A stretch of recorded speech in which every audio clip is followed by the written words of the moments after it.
All right. Welcome back to another episode of I Hate It Here.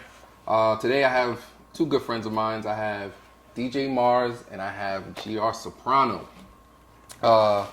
Before I start the episode, I definitely want to take the time out to wish my boy, my brother, my best friend, Jimmy, DJ Jimmy, happy birthday, my brother. Bonne fête. One time. All right. Yes, I. See you soon. Can't wait to have you on the next one. Real My soon. biggest supporter.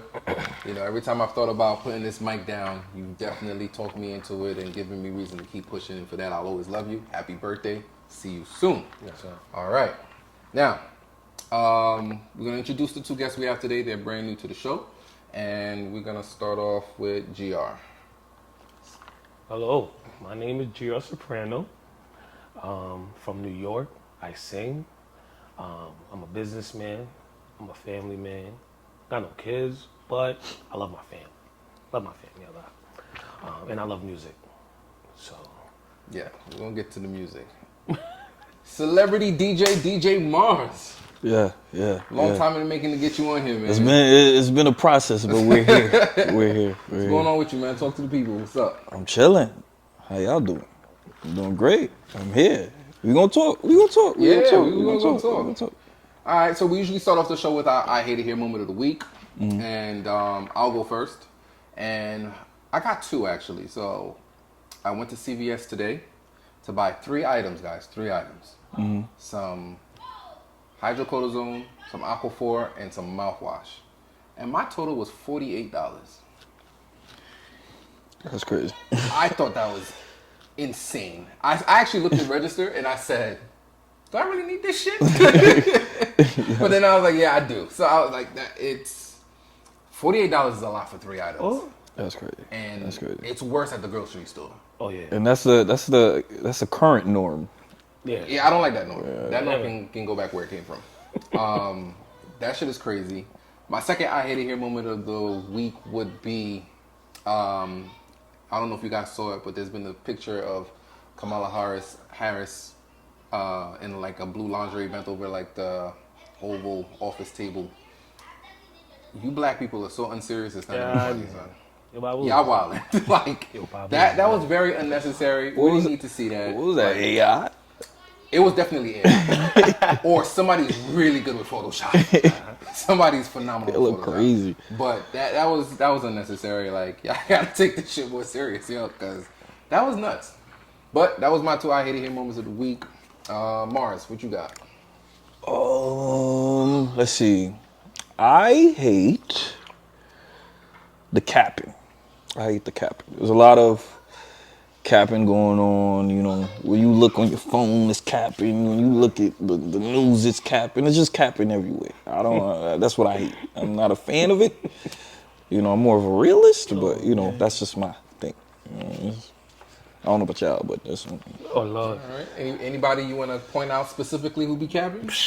I mean, it's everywhere. It's everywhere. You could get on your cell phone right now, your TV right now. It's everywhere. Capping is everywhere. Everywhere. I tried to bait you, but you didn't go for it. Yeah, man. It's gonna be a lot of that going on. I was waiting for it.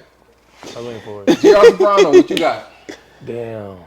I Hate It Here moment, I think will be today. One of my mans called me and told me they intercepted China and Russia planes going to Alaska, bombers and stuff like that. Bon, voila, baladun. And yeah, I really hate it here. She said, "Sa, I hate it here." Facts. Sa baladun. Because we wouldn't won a World War III now. Come on, man. The summer just got here for me. You know what I'm saying? I'm now relaxing. So I don't want no war. How old are you? I'm 31. Oh, so you you can get drafted.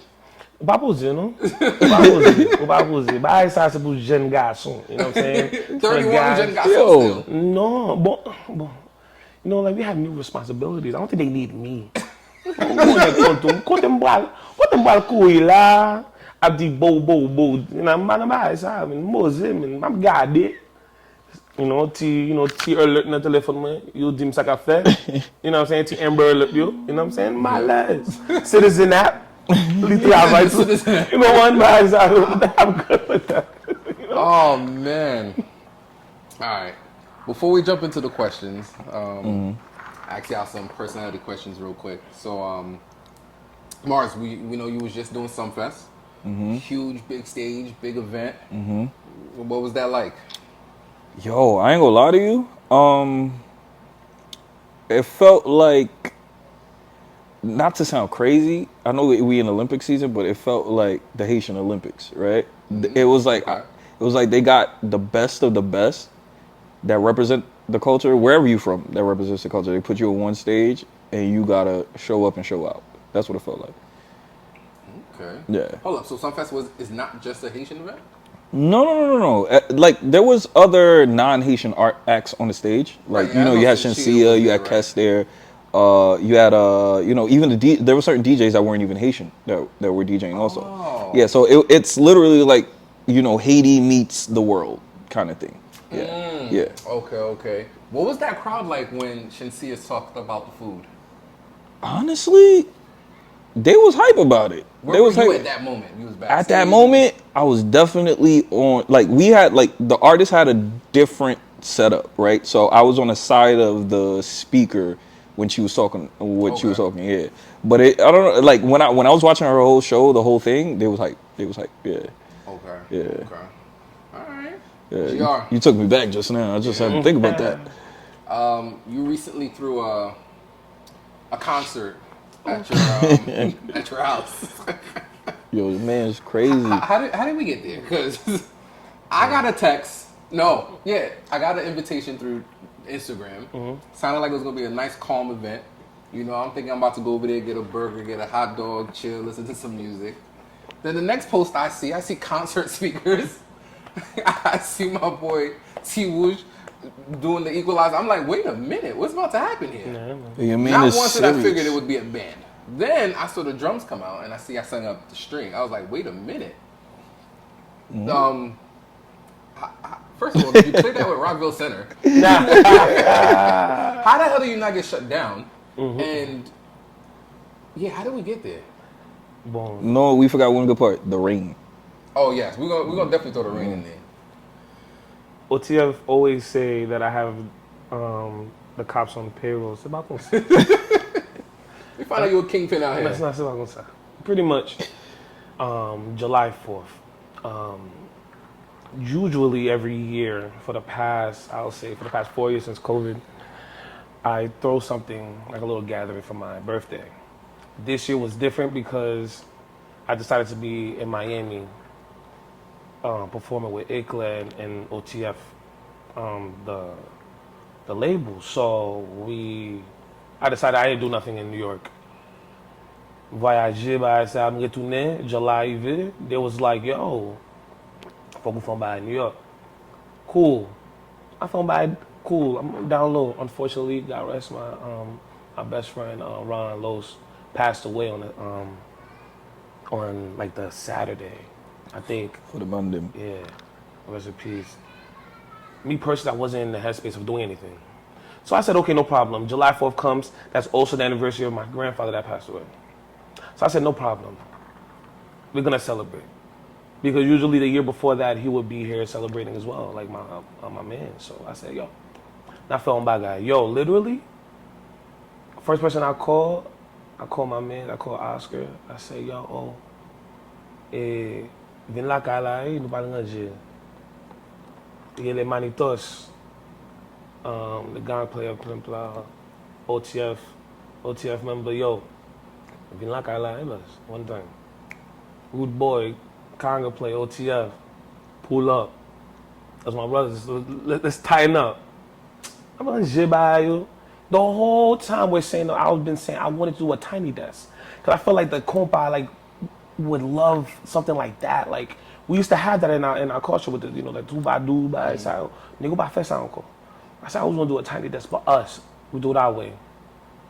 We've been kings in the past in 2020 in 2022. We did it. We never released it, but we did something just like that.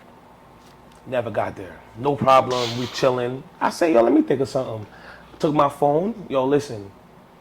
I have a great village of brothers and sisters, but brothers in the game that, one phone call they're there. I don't know how it is. God bless me with that, but I respect people. Give them a call. Yo, call Billy Cash. Nina Bill Moon, me di yo. Bam ni me wo Tiwus, bam ni me wo Woody. Mind you, I already got Woody number, but I be so all over the place. I'm calling people just to see if it's possible to bring a band last minute. I'm talking about like 12, 2 o'clock. Man. Call Woody, FaceTime him while we setting up. I said, oh, listen, this is the setup. What you think? It's like, oh, GR, you pushing it. I said, I know, but is it possible? Pushing is an understatement, but go ahead. Is it possible? He said, all right. He said, I'll give you a call back. Call me back. Him and T was on the phone. Him and he thought we were around. Man, he thought I buy Jaya. Mille magi li boukli. Mille tout money. Still possible. T will say, yo, what's your number? Number this, number that. I'm gonna get back to you in an hour. No shit la, no pose. I will even knew one on truck. We saw a truck backing into the driveway, open up, voila. I seen speakers, everything load up now. My uncle, Bernard, he already had a setup for the DJ part. I was like, yo, if I'm not gonna do a band, I'm gonna just have a DJ set up in the middle. Fuck it. Man, I got no DJ planned up because I know this guy, him and EXO, BBA, they're already in some fest, they doing their thing. There's a short few you can hit them now these days, especially at last minute like that. And yo, literally in 30 minutes, I turn my back, I turn around, I see everything being set up. And literally the same way you said to yourself, like, how is that happening? I said to myself, I'm shocked. And mind you, this was something I put in my close friends. Like, you're also in my close friend, you're a brother of mine. So I made something calm. You already know, man. Literally, Oscar TGK, Zazo, everybody like, yo, so green light? Because I said, fuck it. Next thing you know, That's where it went left. and like, just went left. Man, it was a movie. I was watching it on my phone. Like, is this really happening right now? Yo. And then the rain comes. Then I'm like, this is everybody about to scatter. That's exactly what I thought. I thought so too. And I just moved all the stuff back into the garage. Let me tell you something. I said to myself, I'm not trying to do something because OTF. Let me tell you something. OTF is a label. It's a clique of, many musicians from different brands, and we put our stuff together, and we have and we do our own events. Me and Joel from Kai, we said that's what we're gonna do. We're gonna do our own shit. Yo, we all together. Some of us are in town. Some of us are not. As you can see, Tujual didn't play that night, but we rehearsed so much that the gong player, Manitos, Hollywood bass player, anybody, they know, they pick up fast. So the guys was already in tune. Yo, rain came because we were doing sets, 2 songs, we chilled, DJ, 2 songs. Rain came. DJ what he said, garbage bags. Garbage bags for him. Got garbage bag, cover the shit. Everybody's in the garage. I'm not even in the garage. I'm thinking, I bet. At least I could have did some fireworks because it's July 4th. Yo, bro. Nigga, goddamn. Groovy from Playboy, he's the maestro of OTF. He says, yo, I got a song. I got this song for Nora. I'm like, you got this song for Nora? I'm like, it's raining. Like, what do you mean? Everything, it's still, we're on. It still works. I'm like, everybody's not leaving, bro. I was like, all right, so bad. Nobody's leaving. Cool. Fuck it. Let's scratch on the song for Nora, because we're not going to go low now. If we're going to party in the rain, we're going to party in the rain. Right. So, make it good. You know what I'm saying? So we played one of our songs that's been going a little viral on TikTok, and parties just went up and up and up and up. And till now, it's pretty crazy, because now what happened over the weekend, the live drop of the party. So now SoundCloud is just, everybody's reliving that day. So what's up, when we getting part 2? Damn, I'm about to say this now? Wow, all right, so. I mean, when it I don't know when this is about to drop. September 1st, One Time Family Music. We're going to do something major on September 1st. Stay tuned. Y'all gonna see who we're collabing with. Y'all gonna love it. It's gonna be crazy. It's gonna be bigger. Di pa plakay mo this time. Nah, you gotta keep it at the crib. No, that's to see la Kaila. The next time we do it, nous pas le faire on and ça va venir très soon. Très soon. But the big enchilada, what we want to do, the vision, of what we want to present to y'all will be September 1st at a location near you in New York City, Labor Day weekend. We're gonna do something crazy. So stay tuned. All right. Cool. All right, so look, we're gonna jump into these questions. Got about 30 of them. And What you got over there? All right, we're gonna start. We'll just start off at the beginning. Oh no, we did question 1 already. All right, so question 2: how did y'all all get started in the music game? We'll go with Marz first. Yeah, Marz. I'd like to know that, bro. From the time I was like a kid, from when I could remember, I had headphones in my ears. You know, I was one of those kids that at least I could compare this to most of the Haitians I've met. Everybody had something music in their house, right? You had something music. I know you had some music in your house. So it was from the time I was born, like, yo, my parents are music here, music there, music here, music there. So you naturally just connect to the music that they was connected to, and they started collecting, and then you start your own little collection, and blah, blah, blah, blah.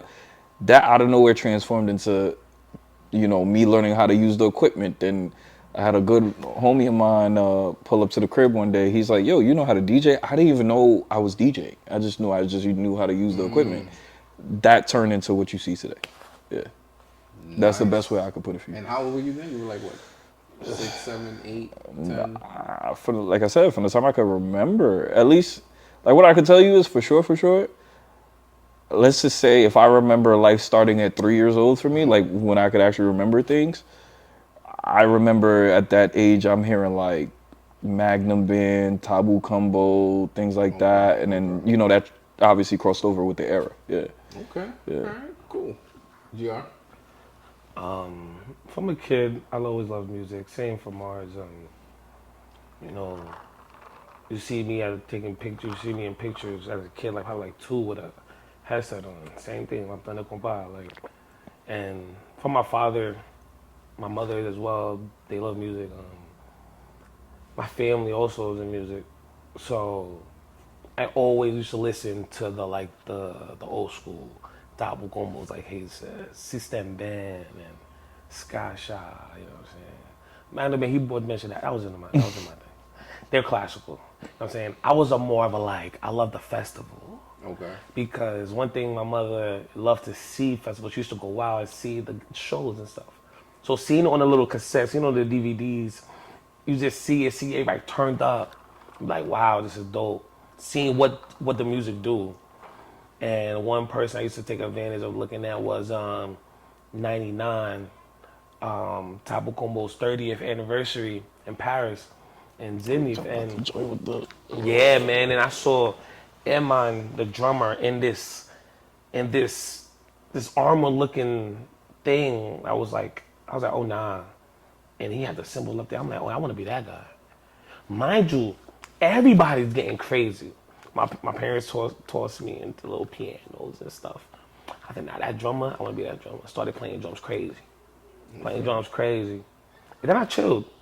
I got older, started playing sports, and I'm doing whatever. I'm you know, like, I love business. Music was never into this. COVID happened. COVID happened. And then bored. Yeah. You were bored. I was like, let me try a little. I was like, yo, I'm chilling. Ziggy always have the studio open at the time. So me, Marz, you know, Woodley, Cuddy, Exotic, we used to link up and just fuck around with some music and stuff like that. And yo, me and Ziggy personally just ran shit. Like, I'm just getting the vibes. Yo, literally, DJ X was playing, he played the drums as well. I used to always go to the Cash guys because, like, I'm always going to the Cash guys, like, cause those are my dudes. Like we grow up together. I'm over here like fucking with like Wachu and them, like and Curve. Go see their practice and shit like that. Watching the Cash lawns, I've been with them and shit. X say, yo, you never come to my rehearsals. I said, I ain't bet. I come to rehearsals, no problem. I see him with Duet Benny, you know, John you see today playing the guitar on bass, and Dave that's on drums playing the gong. That's in Cruise Live. Ralph MMG at the MISO Cruise out there. I'm seeing the geek. Fun, the drummer vibe was that I'm talking about They was jazz. having bare jam sessions. This at is that time. jazz, Yeah. like real rap. Great group of musicians, cool and who got it, Chris? I feel bad guy, but he's on the drums. I'm telling him, yo, do this and that third. He's giving me slogans. I'm like, yo, do this slogan. I'm giving me, you know what I'm saying? I bet. I'm out. That was my time. I'm like, Chris had me say, yo, good looks, bro. Come to the next one. All right, bro. Like, all right, I'll see. Pull up next one. Same shit again. Now hear me singing at the crib and shit. I love music, bro. I'm always bumping. I'm just vibing. Yo, Baz, who got you? You can sing, bro. Can you come to the rehearsal again? Like, I said, nah, bro. He said, nah, Lola looking for something, bro. Like, he said, do everybody looking for something? I said, whatever, bro. He said, I bet. I got this day coming. I gotta give it a shot. Go give it a shot. Yo, bro, I go to this damn rehearsal. I walk in, broad morning. I'm talking about morning. I see 10 heads in a tiny ass room. 2 people I see with their cameras out. 3 people, Market Too Fresh, Zazu, and Oscar. I'm like, what are y'all doing here? Yo, we recorded. We got a party coming up. What party? Sipping Guye. I don't know if that was the first. I think that's the first Sipping Guye, right? 2020? No, I think it was like the second or third, something like that. Well, I don't know. Yeah, But I know, because the first one didn't have a band. I know out of all of them that first had like started, that was the one. That was the one Yeah, because they had a one. band and shit. Yeah, Yo, bro. yeah. I'm like, what this about? I said, wait, y'all about to perform? Yeah, I ain't tell you, but yeah, you about to perform. Right then and there. The camera's on. I gotta do something. That day was so legendary. Yo, Zazu said, I've been telling you could do this. I said, bro, I don't know. Everybody looking at this shit, everybody already know me, like, you know, I'm a cool dude like that. The fuck he sings? Chilling with the gang. I said, yo, I just did some shit, man. And it's like, yo, you about to perform? You need a name. I say, yo, y'all know me, GR Fly. That's my IG name, right? Nigga said, yeah, you call GR Fly? Nigga said, nah. My man JD just said, nah, yo, bro, yo, like, you that ass, you run all this shit, bro. Everything that happens on you, like, you didn't be bossing, like, you the boss, like. Yo, and at the time, I'm binging Sopranos. Because it's COVID. Right. So I'm binging. That's my thing, though. I love mafia movies, all that shit. Goodfellas, Godfather, all them shit. I love it. Yo, GR Soprano, bro. You dead Tony, bro. GR Soprano. I like that. Fuck it. Yo, Lola, what's your name? Lola said, what's your name? Yo, GR Soprano. Lola already know me, but what's your name? Like, what's your stage name? With it. GR Soprano. That was a good run. And then from there on, sipping Guye was my first performance ever. Nice. Okay. So Marz, I know you guys said y'all grew up together. Who's all in BBA? Me, him, Ziggy, Exo, Cuddy, Woodley. Yeah. What was that, like 7 people? 6. 6? Yeah. Okay. And that came along how? Like, Okay. I have to explain it this way because this is the way it makes the most sense. okay. So to the whole operation, not to sound crazy, but I am the glue, right? Okay. So I could again, it connects to COVID. So during COVID, we just had time. So obviously with time, what happens? You hit up your peoples, you hit up your gang, you hit up your squad, you hit up your crew. Everybody's just bored, like, you know what I mean? You could only do but so much. What were you doing? Lives and all that stuff? Cool. Like he said, Ziggy had the studio. So at that time, what was the early kickoff to it? I don't know if you remember it. It was a song called Distance that Woodley was known. Yes. Not even before Distance, Woodley started also working on a Sepapu That remix. Yes, I love that. So along with those two, that's happening at the same time. Okay. And then there's a third thing happening at that time. Woodley had a random beat that we were just bored, bro. So on that random beat, T-Dread pops up to the studio that day. Like that, like, yo, whatever, blah, blah, blah. Me being me, annoying, I go, yo, this is fine. Because T-Dread in the song, he kept saying, Boise Bouton Bao, right? So I said, Boise Bouton Bao, yo, this that. I said something first, I don't remember what it was. And he was like, Marz, shut up.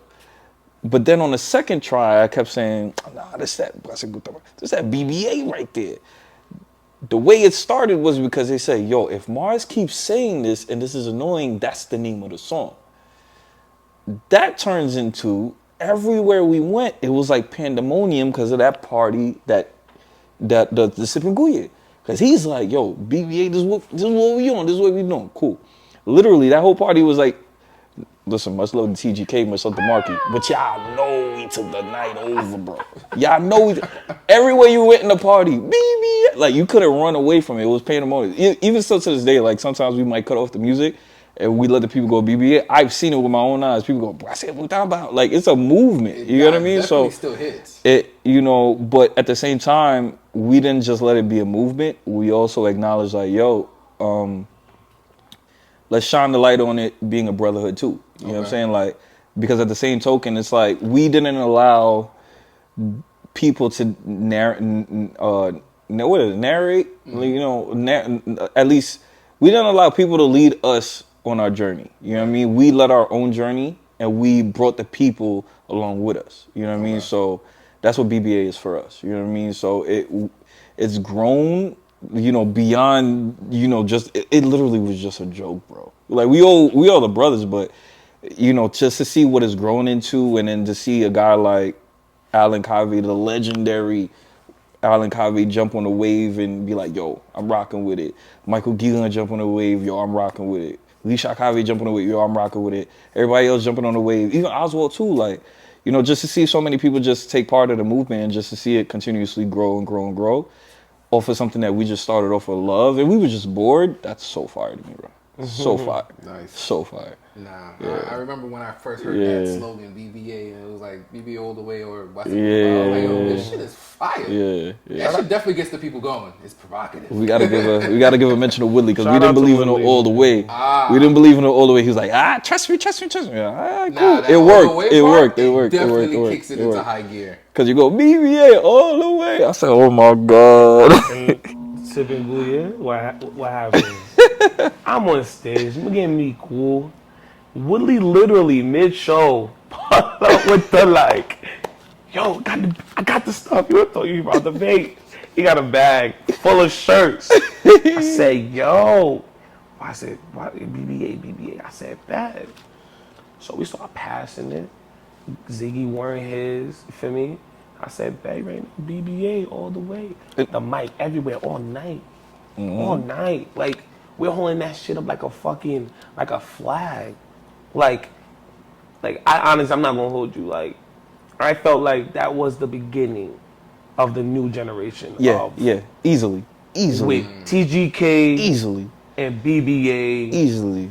Like, I think when we did that, it set the tone on, where we're living in now. Correct. Yeah. 4 years later, I definitely could say Yeah. that. 4 years later, yeah. So it was very, it was a time. Belly pop. All right. More serious question. Have you guys ever wanted to quit? Hell yeah. Hell yeah. Well, since Marz answered so passionately. Oh, did he? Hell yeah. What do you remember the time you wanted to quit? What happened and what made you push through? To be honest, it was 2019. 2019. Yeah. 1 year before the pandemic started. Yeah, because the pandemic for me was a blessing because it kind of challenged me, right? Okay. It kind of challenged me in the sense of like, do you really want to do this? Like, if you really want to do it, you better get up and show me. Like, that's what I felt the universe was, showed me at the time, because literally you took away outside, you took away this, that. You really had to love what you were doing to get up and do it. That's a fact. 2019, I really wasn't in love with the game. I kind of felt like I wasn't doing what I wanted to do. I was doing what others wanted me to do. Okay. 2020 or COVID rather, and then leading up to everything else after, I challenged myself personally, like, yo, if you really want to do this, let's see. And BBA, I could say, I'm not just saying this because he's here, but that brought a new sense of life to me, because even too, this is not even a lie, like, he knows it. Before I did my photo shoot in, 2022, end of 2022 or whatever it was, he told me, he was like, yo, whatever you about to do now, you artist mode. Like, so everything you're seeing now, like, it's straight started off of that. But 2019, yeah. Okay. GR, you ever wanted to quit? I mean, wanting to quit is such a term, man, because of course when things are going crazy, you feel like, damn, how are you going to do it? Unfortunately for me, I reached a point where I medically couldn't do it. That's different. Okay. So I had to quit.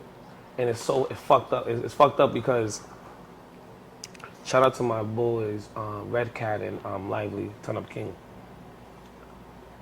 Moving forward now, today, to see when the time, well, of course I have to answer, the time was 2023 when I said I couldn't, because medically, when I had like a cyst, like 2 cysts, I was growing in my chest. So now that is against my chest, against my my chest, like real, like by my heart. So it's like, to push to sing is like it was like a different life. Literally, this started happening behind the scenes in April 2022. Mind you, so we're talking about right after we performed, we're now the Remix Kings, we performed with DN at the Vault. The next show was the Sippin' Guya, the Sippin' Paint. When they did it, that big ass spot. So, that was a big show for Remix Kings. It was like, I bet, like, and me, I couldn't let the guys down, because we started, like, it was getting crazy. Okay. So right then and there, yo, you get sick. I said, fuck it. 2023 came. I'm trying to sing some more. Yo, I couldn't. I had to get surgery. Got surgery. Doctor said, yo, you got it's looking clear. Oh damn. So I said, all right, cool. I'm gonna do one last show. Even I'm not supposed to do it, but one last show on my birthday, like I always do. Did a show on in June and called it quits. But of course, les hommes disent non, mon Dieu c'est will dit. I literally said, like, God's plan. I said, yo, I'm not about to end it like that. Like, I'm not about to end it like that, but il est bagay ou pas ka di, because that Remix Kings Hall hurt a lot of people, because we started Valide, and then now I'm not in Valide, and I'm like, damn, like, how do you even come back? Like, what do you tell your fans? What do you tell people that believed in your movement? Where do you stand? And Lively and Red Cat was telling me, like, yo, bro, like, join Paul, like, do you, like, figure it out, like. I agree. You know what I'm saying? So, came back on full force. Not yet, but I'm about to. People might think this is, but I'm here. I'm here now, and then, like Marz said, bro, like, you feel like you're the chosen. You have a responsibility in the game.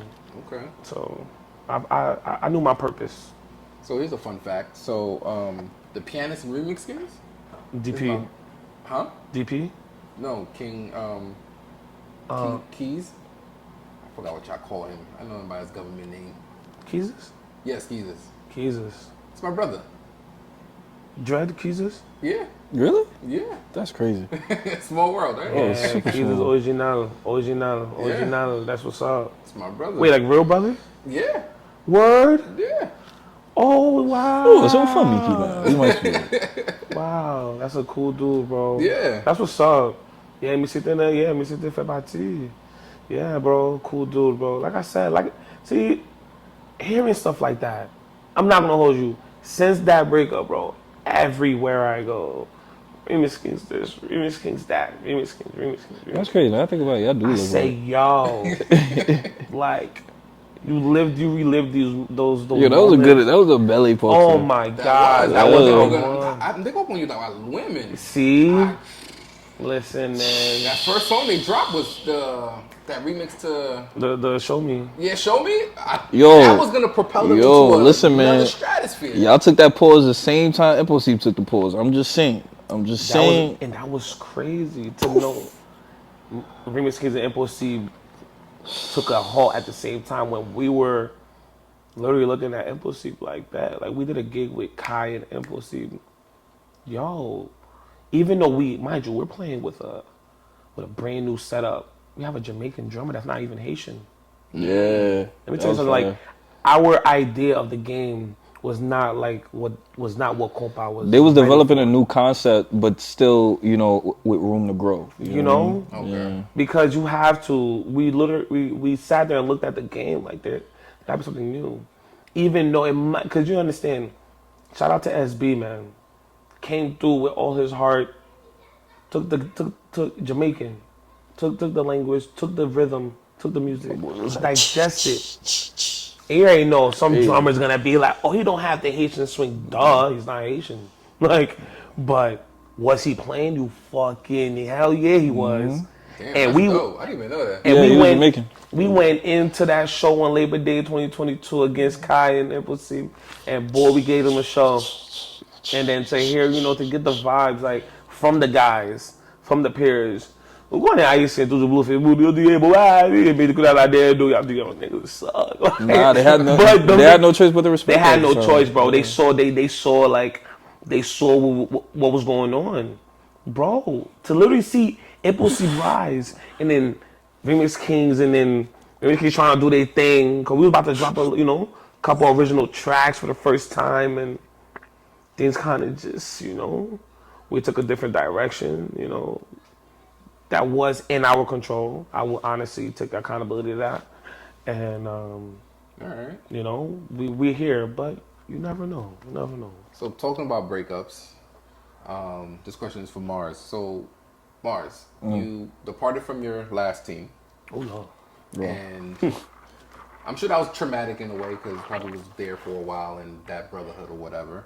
So, how was that breakup? Why did the breakup happen, and why did that not stop you from becoming DJ Marz that we have today? Ooh. Oh. It's See, that- like a 1 with the 2 with the 3. I mean, to be clear,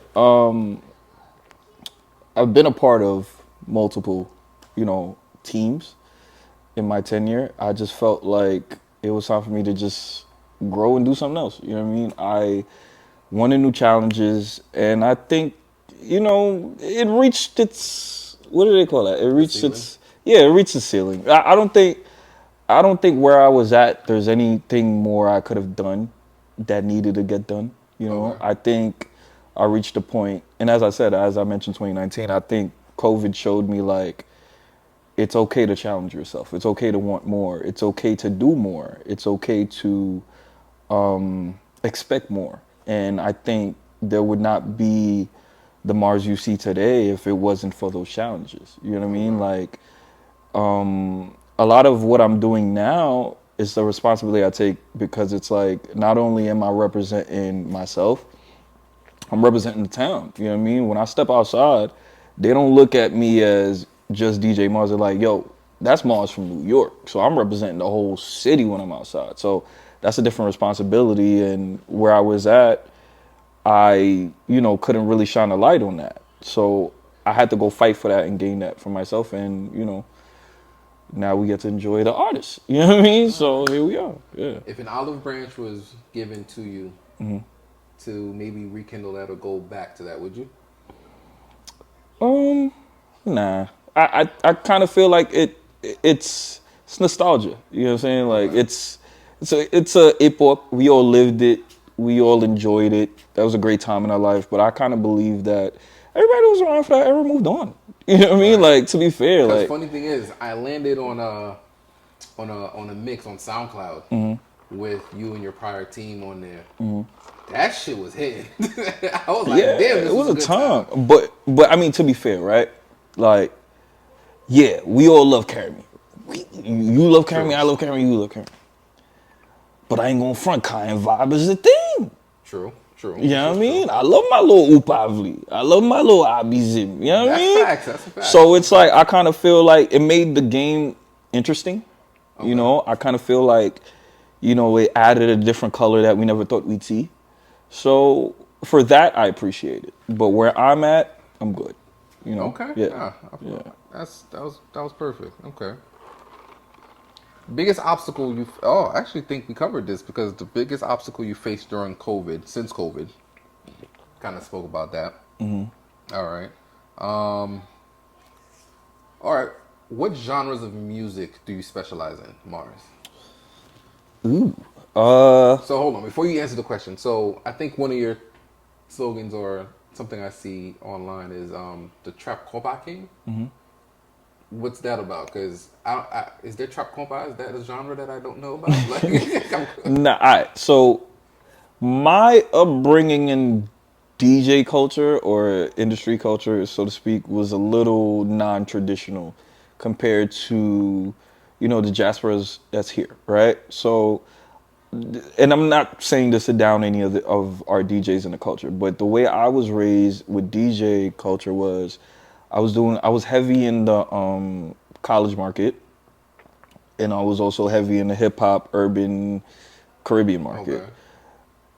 Then I entered the Haitian scene because when I tried to enter in at first, they didn't quite understand it. So it's like, oh, Kika Fesa. But then, you know, things switched around. I got with HK, you know, they was already doing what they were doing. I just merged what I was doing with what they were doing, made it one, and then cool. It made it much easier to digest with what I was selling.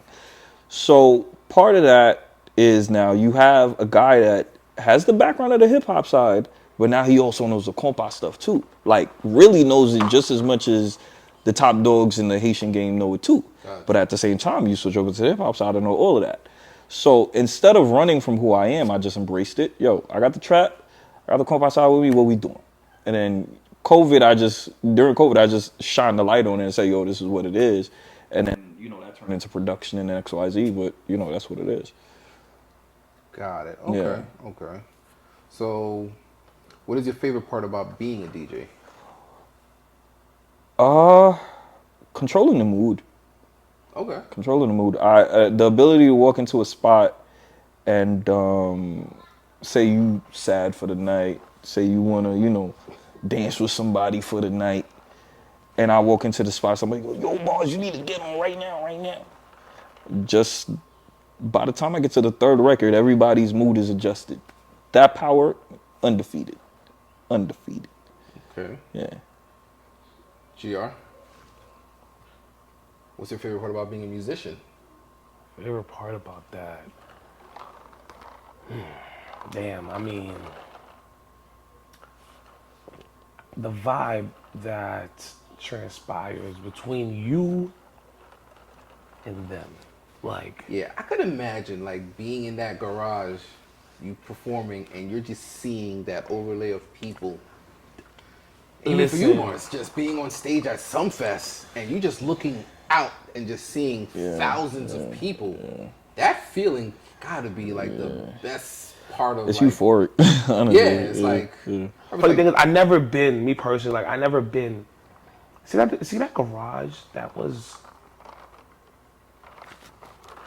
that guy, yeah, that might be one of my, like, enjoyable performances that didn't feel like a performance, like, but it was, because, yo, bro, I'm seeing people that I only see at class balls. Like, I'm seeing people that I only see at New Look stuff, like, in my, literally watching the band I feel who's it. So to feel that, you know, what you're doing, the groove, what you've been doing outside of, like, you know, because I purposely don't even try to book myself, like, I just try to, you know, do the content stuff with TikTok and stuff like that. Yo, to see that go through and then you get to where you're at for actual performance, and they're already knowing what you're about to do, is insane. That's how I know, like, music is like that. The game is different. Like, you don't even have to play for you to be popping in terms of people knowing what you're doing and knowing the vibes, knowing what's good. And New York is very particular. Like, they have good ears. They're not gonna take crap from no one. If you're whack, it's whack. Like, if it's vibey, it's vibey. And you saw, like, there were certain people that don't even go out and be at the spots, and you just be like, I bet. So to get that vibe, to get that, you know, that energy from them, it's a beautiful thing. It's a beautiful thing. Can you tell me about your most memorable moment? Most memorable performance?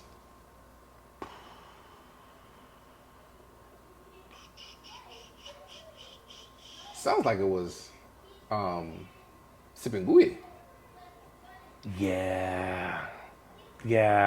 Thank you for that. Because, you know, I was about to thank you for that. Because, yeah. Because that was it. Yeah. Let me tell you something. Like, everyone is his own chapter. Like, I'm a wrestling guy back in the day. So when you see things be leading up to something, and it's leading up to something, it's like a storyline. Music is like that. That's why I like this guy sometimes when he plays. I say sometimes because I'm a hard critic on him. Mm-hmm. So he's good though. He could play. Like he's nasty. But I gotta be the one to just be like, yo, you could do better. Same thing for me. So but to see and to feel like all, bro, let me tell you something. Music that night, I was with him. Like, understand, my first performance was with a guy that I knew since I was a kid. Like, a little paraphrase, I'm gonna give you a little song. I'm a kid in the backyard. You know, a little Asian boy, you 5, 6, 7. You watching homies play and stuff like that. I watched homie like Gum was playing DJ. This nigga was like this. I didn't even know I was DJing. With big ass headphones. Putting music and together. I'm like, what you doing I could do? Right? Yo. Everybody knows Zangling, man. I'm a big Zangling guy. This guy did the Caucasian.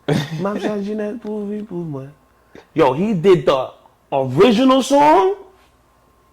And then, like, I never heard the original song ever in my life. That was Caribbean Sextet. See? Yeah. I was about to be asked out right now. Look at that. Caribbean Sextet. I'm talking about something that my pops listened to. He did the original song. Dun, dun, dun, dun, dun, dun, dun. Transit that shit to the Zangling. I said, nah. Because I'm a sample junkie. I said, nah. Yeah. I said, nah, like, this dude is, I said, nah. Who, like, he fans, but who is he? Like, where, who told him that? Mind you, I'm like, what, 12, 13 doing this. Like who told him that? Well, damn. Well, that leads me into you then now. So what was your most memorable performance? Easily, hands down, no disrespect. Don't get me wrong. My Sunfest performance this year was fire, but last year's Sunfest was it for me. Last year's Sunfest, yeah. Okay. And I'm not downing that. This year was fire. What's the difference? I'm gonna explain why. You know, shouts to the Broskies, Bullet, shouts to K9. The reason why that will always mean something to me, and I can't say the most because there's still life to live as long as the Lord permits that. But the reason why that was important for me was because they were the guys that brought me into Haiti, right? Okay. When I say into Haiti, I'm not saying I didn't do Spring Break Haiti. I'm not saying that didn't happen. I'm saying we're talking about the real Haiti DJ, a real spot in Haiti. Mm-hmm. It was their party I did first, right? And, you know, to live that moment in, what was that, that was 2020 if I'm not mistaken. Yeah, the end of 2020, that year they brought me in a DJ party that they got called Church. So from when we started the story then, that's when we all started working together as brothers, to where it led us to when now Sunfest has to leave Haiti and bring the operation to the States. And they're bringing it to Miami the first year, and Bullet is the one that ends up closing the show. And I'm just up there, bro, to just get my book bag, cool, see my bro up there, cool. And he's playing Swag Surf at the time. K9 is DJing, Bullet's up there doing the artist thing, cool. But I'm like, yo, nah, let me go help out Broski real quick with the Swag Surf. Bro, out of nowhere that turns into, I get a microphone in my hand, K9 gets a microphone in his hand, Bullet is DJing. So that's the last moments of Sunfest in, what was that, 2023? So to close that show with the guys that brought me in, knowing that they just brought the culture to the States, meeting what we do here, like, that is euphoric, bro. Like, I don't even know how to explain that to anybody. And I'm talking about, like, while I'm up there, Dreams and Nightmares getting played. Okay. You can't top that. You know what I mean? So, yeah. That's something that's always going to stick in my mind forever. Yeah. So that's why that's one of my favorite performances ever. Okay. Don't get me wrong, there's other ones, but yeah, that one is it, yeah. All right. Can either of you share any tips for aspiring DJs or musicians? Ooh. Love the game. Love the game. Love the game, love the music, love what you're doing. If you don't love it, you ain't gonna last. Okay. Oh my guy. Period. Make sure you have your why. Make sure you have your why. Good one. Ali. You feel me? Because if you don't have your purpose to why you're doing it, it really becomes pointless. And I'm gonna say that in English. Don't run after the girls just for the music, because I'm not gonna hold you. It can get tempting, fellas and ladies, because there are very talented women that are doing music that guys are also going crazy for. Yo, believe in your craft. There's a reason why they love you, but take care of your craft. Don't taint it, because the devil is out there to see you and try you, you feel me? So be very particular to how you move in the game.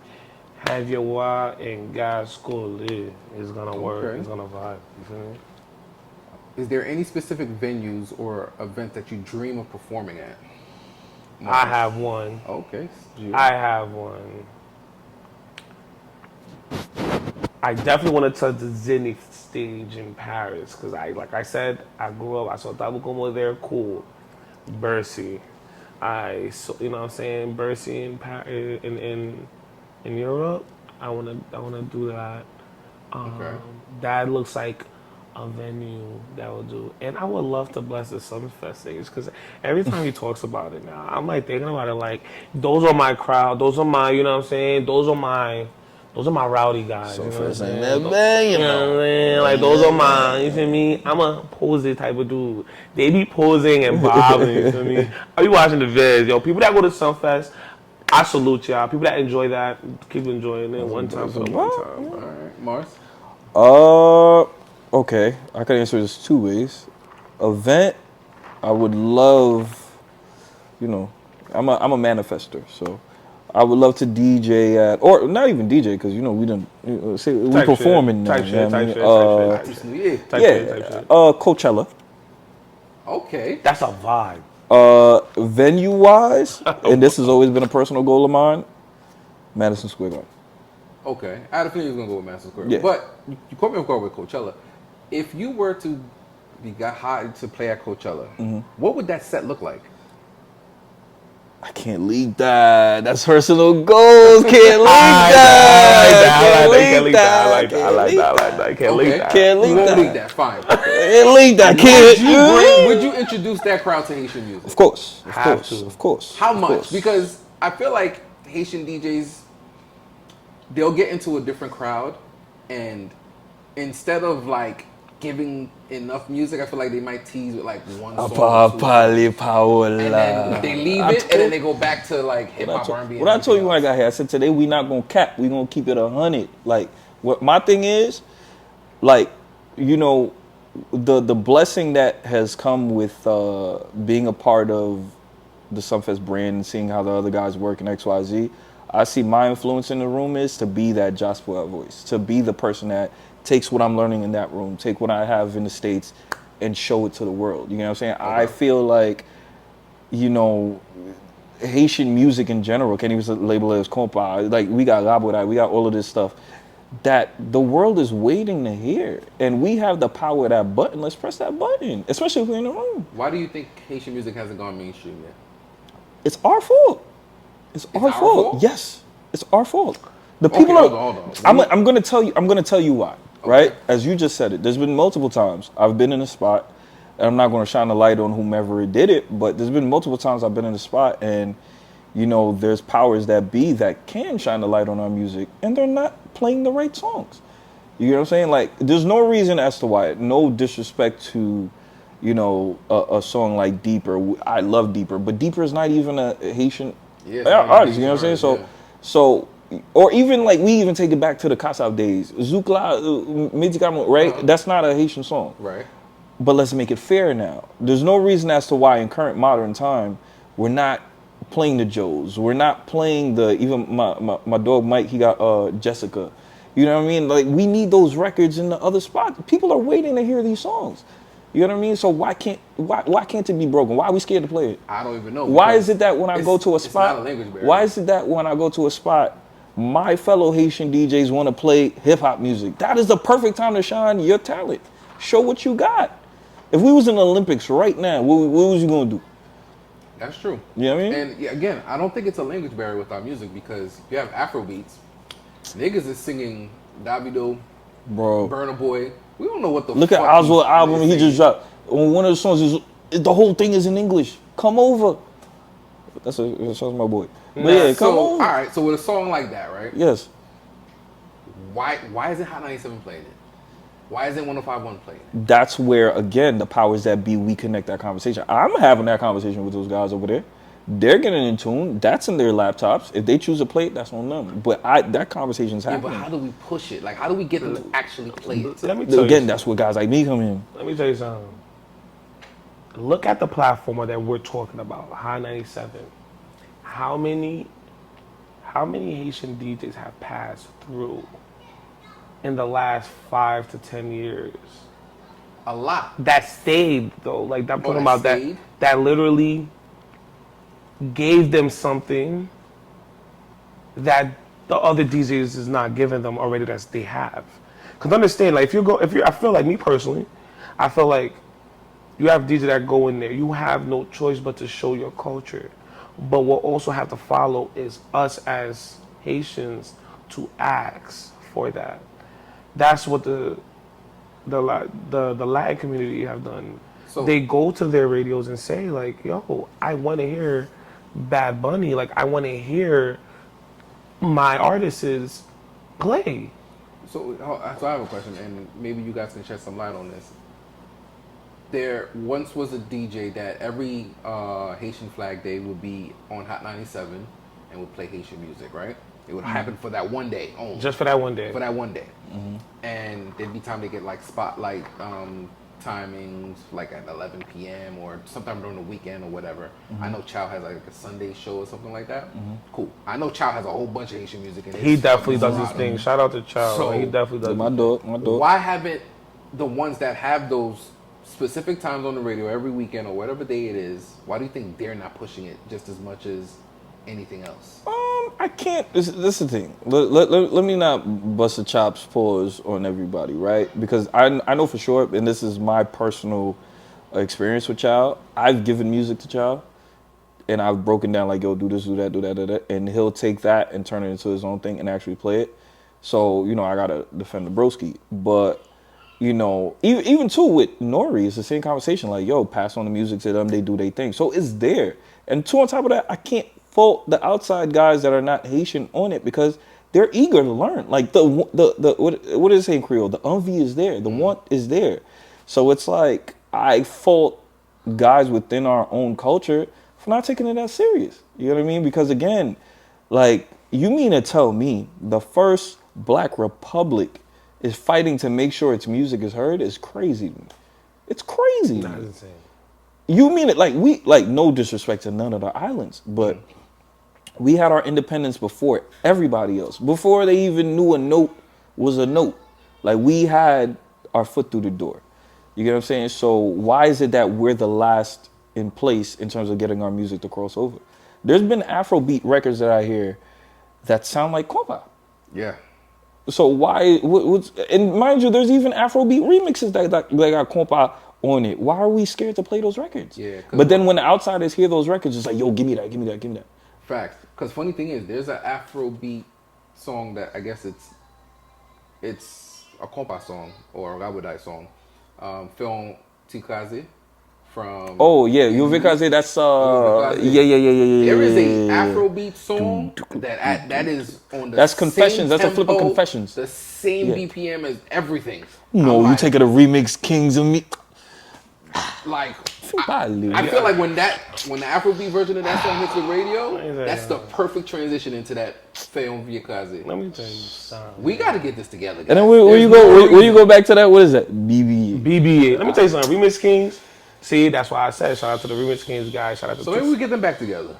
Listen. Two niggas like my one there. But Thunder, get them do.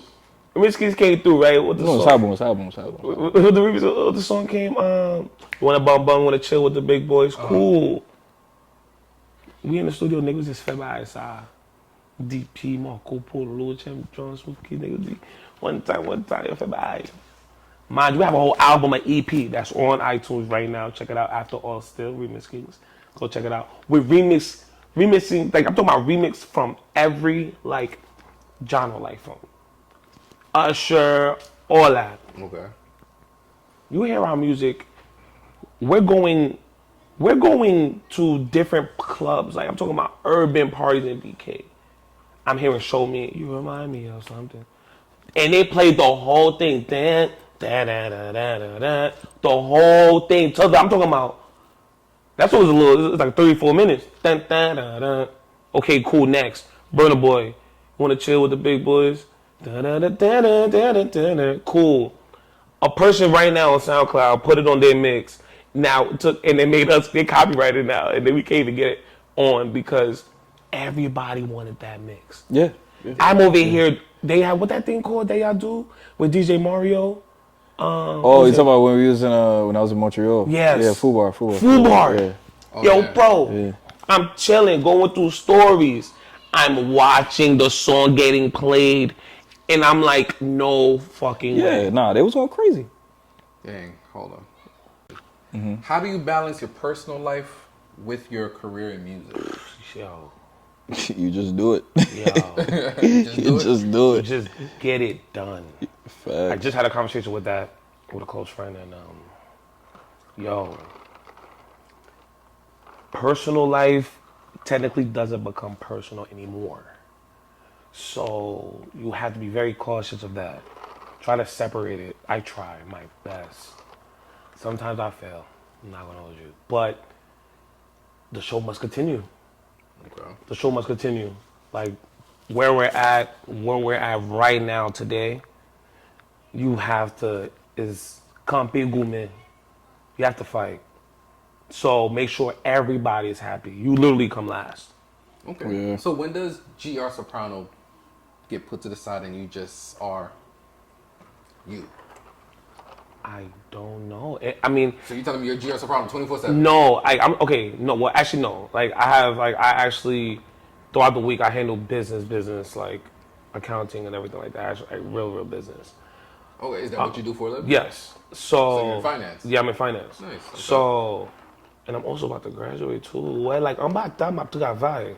When by West Side, but what at the same time is, I honestly feel like as much people kind of see me out now.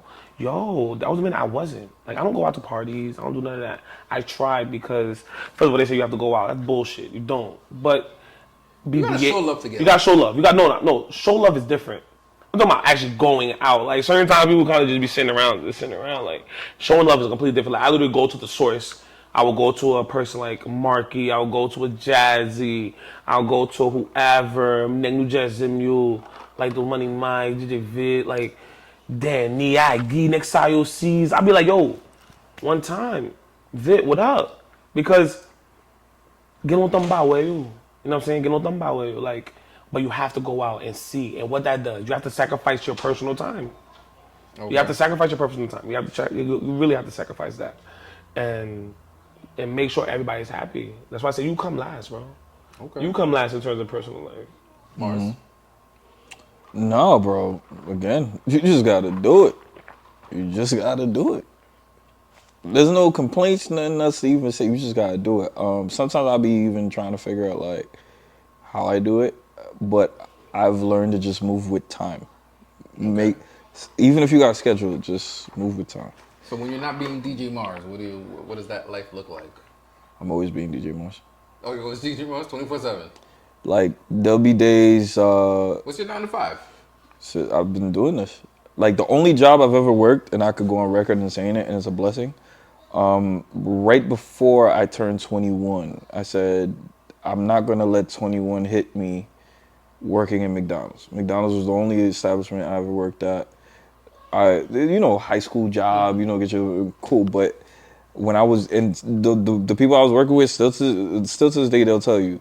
He always said, "Yo, I'm about to be big. I'm about to be lit. I'm about to be an artist. I'm gonna be a big DJ." Da da da. They'll still tell you I said the same thing, and that's exactly what we see in current time. Fact. Nice. So DJing that's your bread and butter. It's taking care of you, paying your bills, all that. Nice. Okay. The buo ba is who say DJ. One time, yeah. Okay. Facts. Listen, congratulations, man. How many DJs can make it to that point? No, but I mean, it takes a lot of blood, sweat, tears, sacrifice, all of that. Okay. You know what I mean? So that's that. Okay.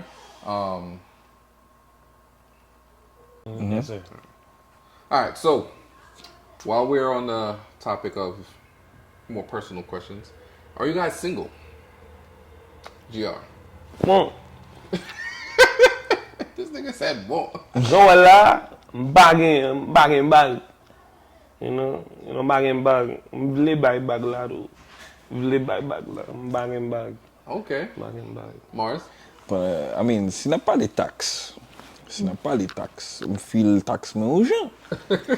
Mais si jazz a game, jazz a game. Normal. Yo, I think that might have been the best answer I've ever gotten since I've been recording. Every time I've asked this answer, that's probably that's the number one answer. Stop playing. Stop us. Yo, that was clever as hell. Clever as hell. Okay. That was so good. That was so good. I'm gonna let that one go. All right. So, you got hit with my man on the mirror. Come on. All right. So, I'm sure y'all been paying attention to social media and all that good stuff. Mm-hmm. What do y'all think about the current state of dating? It sucks.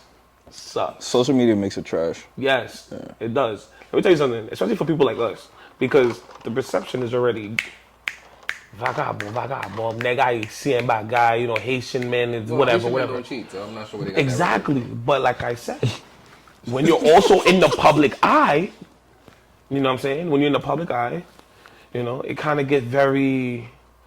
It's like we're doing the choosing. Yo, at certain times, man, like the scene is so fucked up because all you see on IG is what you see on IG. So everybody want to like duplicate it or trying to just run it back.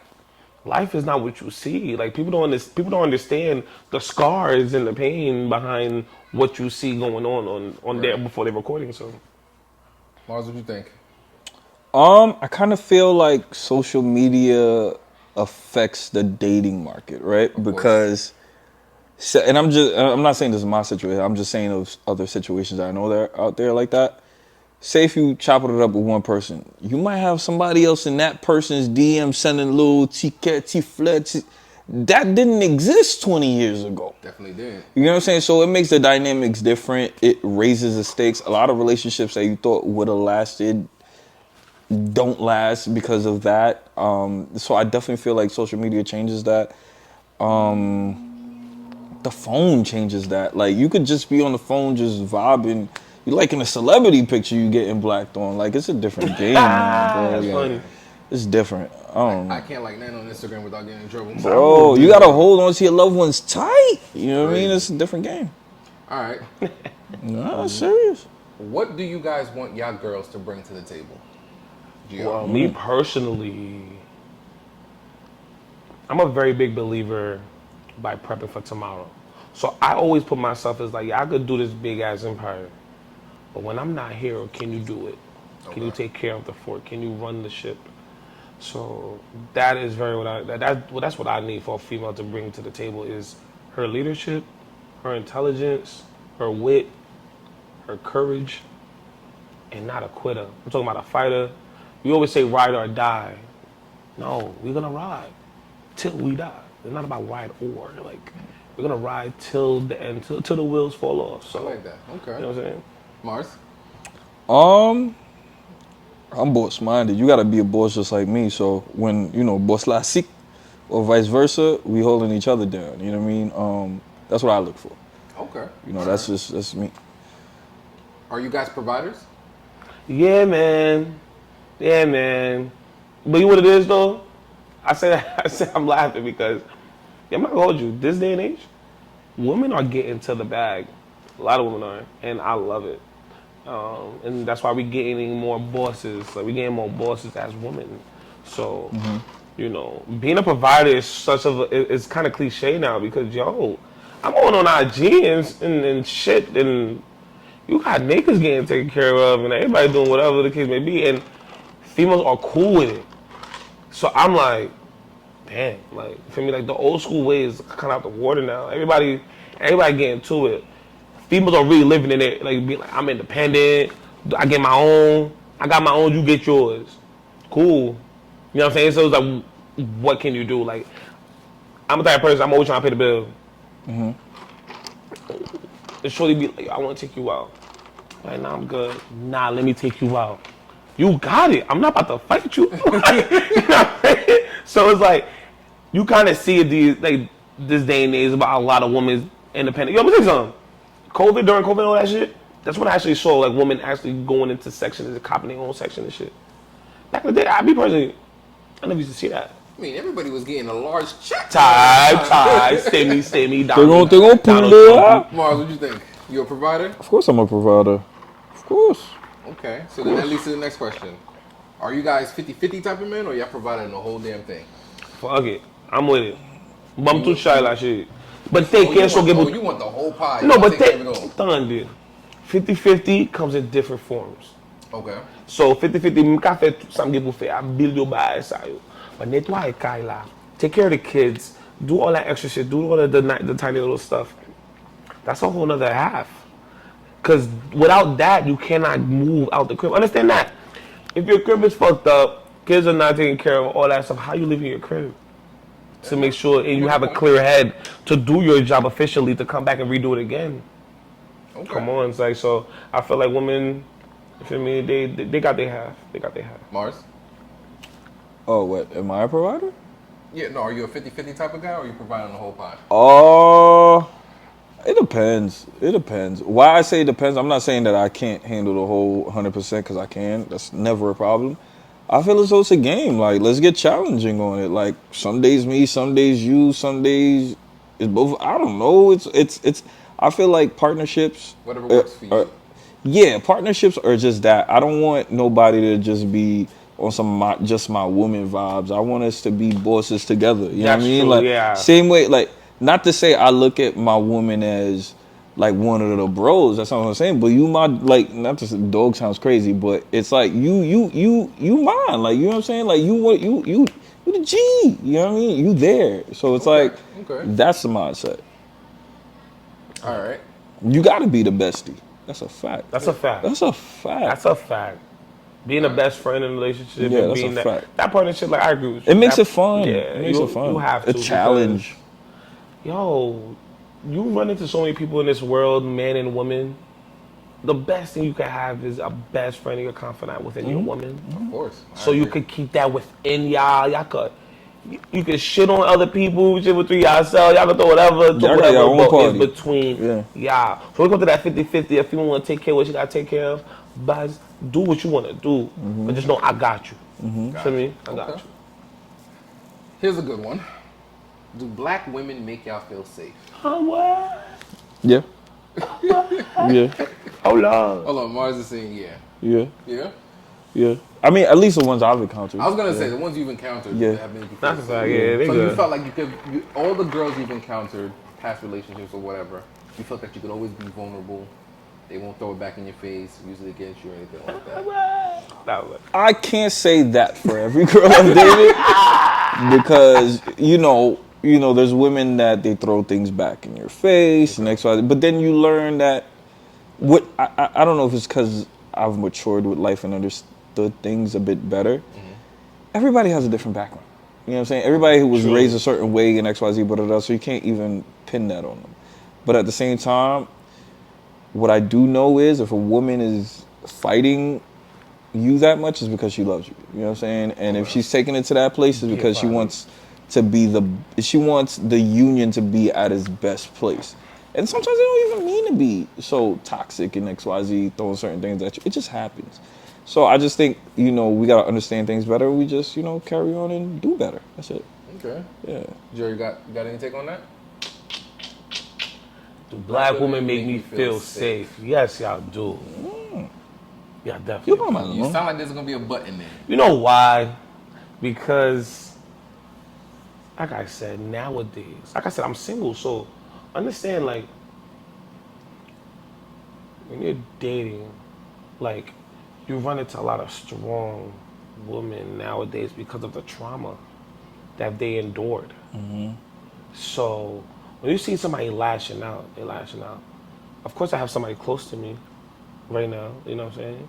So you learn day by day when you're speaking to your partner by like understanding what it is. That's why I never really get disrespectful. Not really, I just don't. Like, I don't like to argue about nothing. But you could feel there's a fight that they're going through because every day, not only through us, but around the world, they're going through their battles and obstacles. When they come back home, they chilling you, they FaceTime you, whatever, talking to you about what they're going through. It's like, yo, there's going to be frustration. There's going to be anger. There's going to be, ups and downs. So certain times their anger and their lash out may get a little crazy. But do I feel safe? Yeah, because I feel like I'm the one that's pretty much doing the protection. Like, I'm the one that's doing the protecting. Okay. Like, I don't feel like a female today, regardless of a black woman or not, could get me, out the loop. But not gonna hold you. For my the Haitian girls, they really make it they bring it home. Cause they kind of like the closest to to our mothers and stuff. Got you. Okay. So, nurturing and stuff? Yeah, like the nurturing part of the nurturing side. Okay. You could feel that. So that's the safe part. Where that they kind of understand, like, being a Haitian woman, what, like, is a big responsibility. Do y'all feel like I can date outside the culture? Yes. But I don't know now, like, me personally, I just posted this, like, on my little close friends. I say, yo, I just came off a flight like a couple days ago to Miami. Yo, I'm listening to the lives of the OTF, right? I'm like, damn, I want to go home, put the Bluetooth on and take my madam and dance. But you can only do that with a Haitian girl. Right. Right. You know what I'm saying? You can only do that, you know what I'm saying? You can only do that with your Haitian girl. Marz, you think you can date outside the culture? I have, so I never had a problem with that. Yeah, really? Mm-hmm. Oh, okay. That's interesting. Mm-hmm. I went out and I had to run back in. Type shit. Yeah, you try. I ain't gonna hold you. I've tried to date outside my country. I think it's good to have different food every now and then.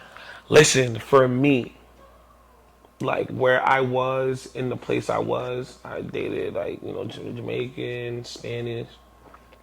I've dated a Russian before. You went way out.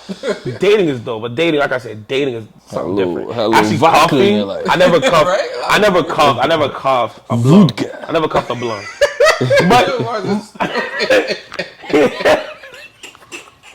you gotta chill. Say vodka one more time. No, I'm just saying, like, I've dated, like, you feel me? So, but I never cuffed one, and then I'm not gonna hold you. I don't know how I could have got away with that, like ever cuffing, like something like.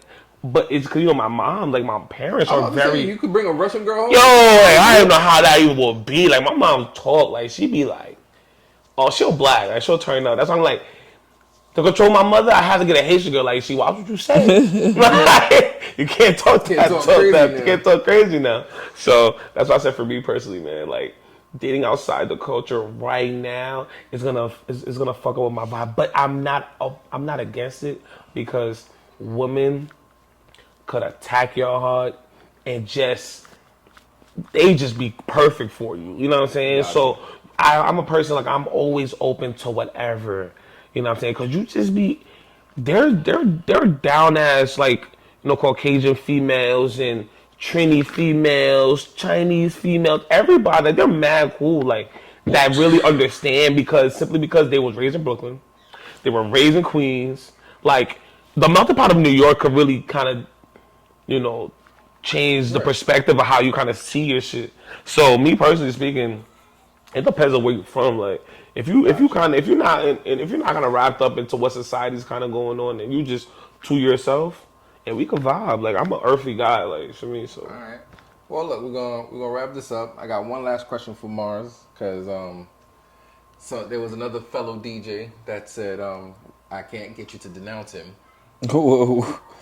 So the question is, who is the Guyat DJ in the HMI right now? Is it you? Oh, Guyat DJ? Yeah. It's not me. It's not you. Me? Really? Guyat? Can I put a vote in? Okay. Can I put a vote to who I think is a Guyat DJ, real rap? Oh, let me go back in my message. It gotta be. That's the right question. It gotta be Toto. Listen, man. Let me tell you It gotta be something. Toto. Les publics. Super choisi, vous. Les publics. Okay. Who you going with? I'm not being biased. It gotta be DJ Exotic, and I'm gonna tell you why. That's a fact. Me say Gandhi en bas on l'autre go Guyadère. That's a fact. That's a fact. That's a Qui fact. te fait un caille That's a fact. in Queens, qui est là-bas dit manoir. That's a Un fact. peu le monde, but they don't know that. That's a fact. It's a little tough one. DJ Frankie and the rest of the untouchable DJs, you know what I'm saying? Like all of them. Every single one of them. Exotic was right under them. And I'm talking about they were giving Guyards like in French, like Chanson de Française, like they were doing Guyard shit that these niggas, they listening to that was before down that was Guyard. before the remixes. Yes, bro. Yeah. That was before the remixes. Yeah. Like they were doing shit that people wasn't even tuned into. But the beauty in EXO is he knows that side, and he also is a part of this current generation. So that's lethal. Yeah, man. That's lethal. All right. So the person that I was referring to that's claiming the throne is Jazzy. He's the Guyard guy? Yes. Yeah. I mean, The I king. ain't gonna hold you. Like, Jazzy can Guyard. Jazzy said Munu too. Of course. So, off rip, when you look at. Yeah, like, yo, Jazzy couldn't sing. I'm gonna put y'all on the spot. Top 3 right now, in no specific order. Who's your top 3 DJs in the HMI? In the HMI? In the HMI, not specific to Guyane. Dylan, To vibes, right? I'm a vibe guy. I don't even like going just out. to vibe, I'm a okay. vibe guy, bro. Marz, that ass give me vibes. He know how to vibe. Okay, that's Exo, dad give me vibes. wish one. so. 2. But the third Who's one, your third and last? damn, you put me on the spot. Do you only have 3? Only 3. You get Fuck 3. it. Damn. You know who?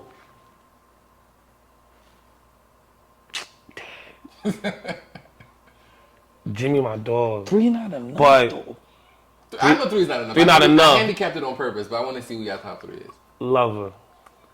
Lover. Okay. One time. Okay. I'm not even gonna say why.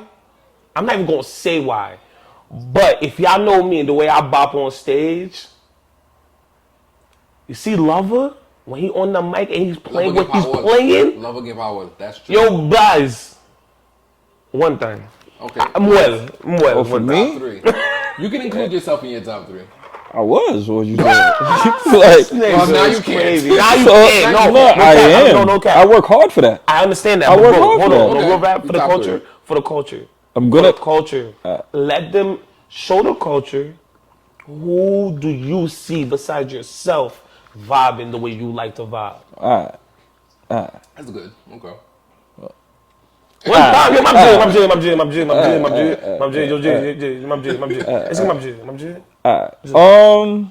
We're just talking DJs. Just DJs. I ain't gonna front. That's my brother. So I say Jasmine. I ain't gonna front. Bullet got a vibe. Bullet got a vibe. DJ Bullet. Okay. Bullet got a vibe.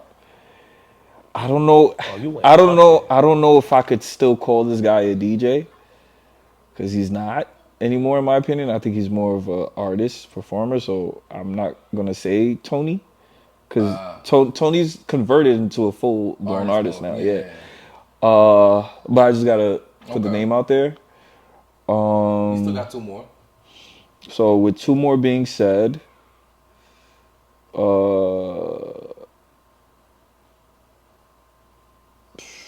talking Haitian. It's tough. Gotta do Frankie. Frankie don't work movies in front of me, bro. Yo, bro. Frankie don't work movies in front of me. Bro. So I said Bullet Tony. I said Bullet Frankie. You got one last one. Got one more.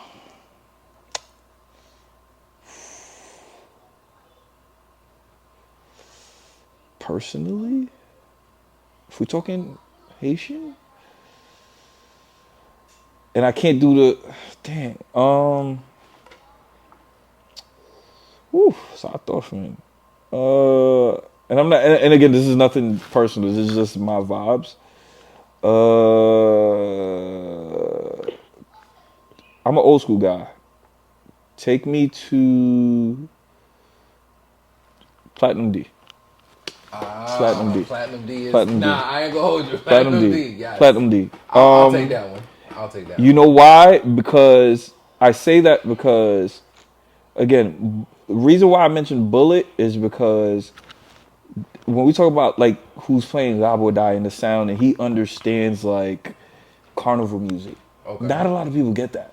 I think a lot of times here we just play it, but I've seen that man play it for like an hour and a half. And the crowd is rocking, bro. Montreal, the crowd is rocking, bro. I've seen it.